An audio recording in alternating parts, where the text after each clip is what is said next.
Hello there, my name's Sally Howitt and I play Scarlet O'Hara in River City.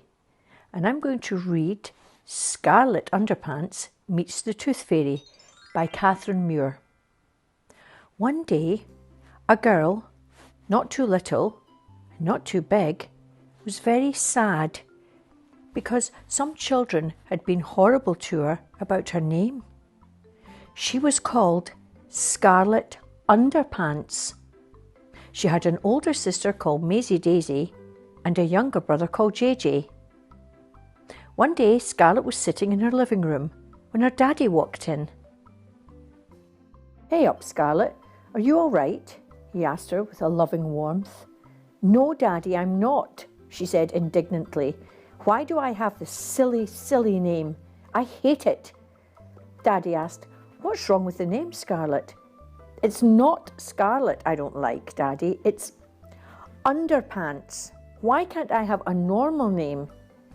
Daddy said, "Scarlet, you should be very proud of your name because your great, great, great, great, great, great, great, great, great, great, great, great, great, great, great grandfather and your great, great, great, great, great, great, great, great, great, great, great, great, great grandmother made the finest underpants in the whole world. People wanted to buy them in Africa, in India, America and China, Japan, Australia and Austria. In fact, anywhere you can think of where there are people, they wanted to buy our underpants. That's how we got our name, because we made the best underpants in the whole wide world. If only they made chocolate or marshmallows or ice lollies, Scarlet thought. She contemplated what her name would be like then. Scarlet Chocolate. She thought, She didn't like that any better. She decided she was hungry, and that was why she was thinking up names of sweet things, so she thought she would go and get something to eat. In the kitchen, her mummy and JJ were sitting eating grapes and apples. Scarlet tried to sneak into the fridge to get out something she knew Mummy would not want her to have this close to dinner.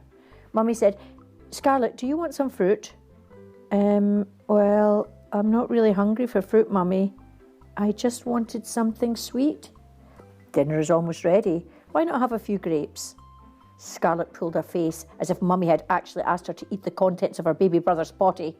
"I just wanted a sweet, not fruit." And with that, she huffed out of the kitchen and into the back garden. She was very lucky in the fact she had a garden and Daddy had built her a treehouse. Not for her specifically, but for her brother and sister too. Although JJ had not actually been there when the treehouse was built, Daddy said that was a technicality and it was to be shared with him too. Scarlet spent a lot of time in the treehouse. It was her favourite place in the whole world. Maisie Daisy didn't come up very often. She always had lots of friends to play with, and no one ever teased her about her name. Scarlet was still in a huff inside the treehouse when she thought she heard her name. She looked around and saw a snail on the floor. "Did you say my name?" she asked. She could not believe her ears when she heard, "What? No, who ever heard of a talking snail?" Scarlet looked around again and saw a great big bee. "Was it you?" "No," said the voice again.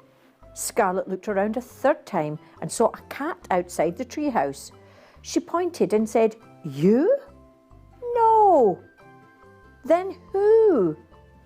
"Me, of course." Scarlet turned around and saw a very pretty tiny girl with sparkly see-through wings. "Who are you?" Scarlet asked, a bit dazed. "I'm a fairy." "What?" was all that Scarlet was able to say.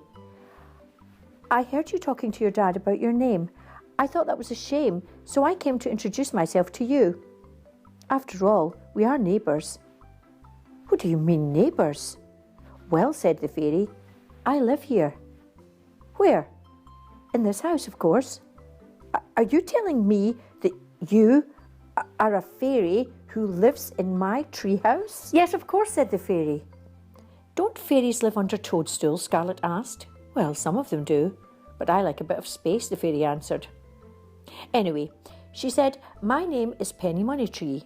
I say this name with pride because my family grows the money trees for the tooth fairies. It's a very special skill. If the trees were not looked after properly, they would die, and tooth fairies would run out of money to give to children. That would be terrible, gasped Scarlet. The smaller the tree, the less money grows on it. That's why different children get different amounts of money per tooth. It's just luck, really, who you get as your fairy and what tree they have been assigned to.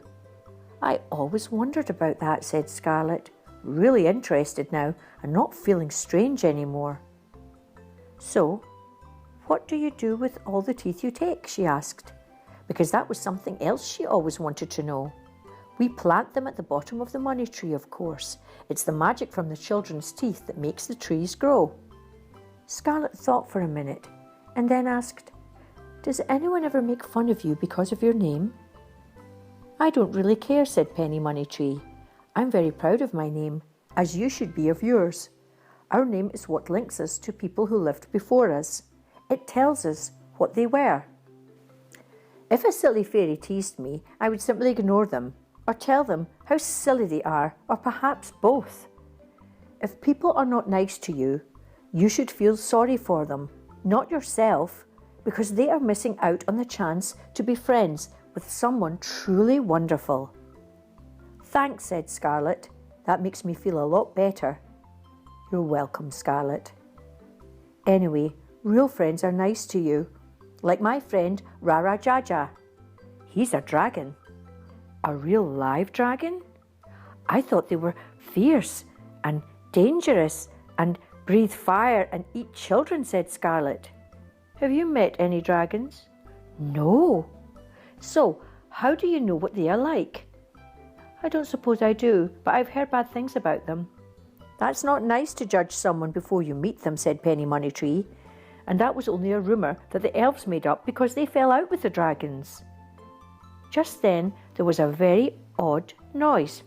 It was a snuffling, barking, meowing, tweeting kind of noise. What's that? Asked Scarlet. That's my communication device. The fairy picked up something shaped a bit like a little rock, and a snake, and a cake. Hi. Yes, it's Penny Moneytree.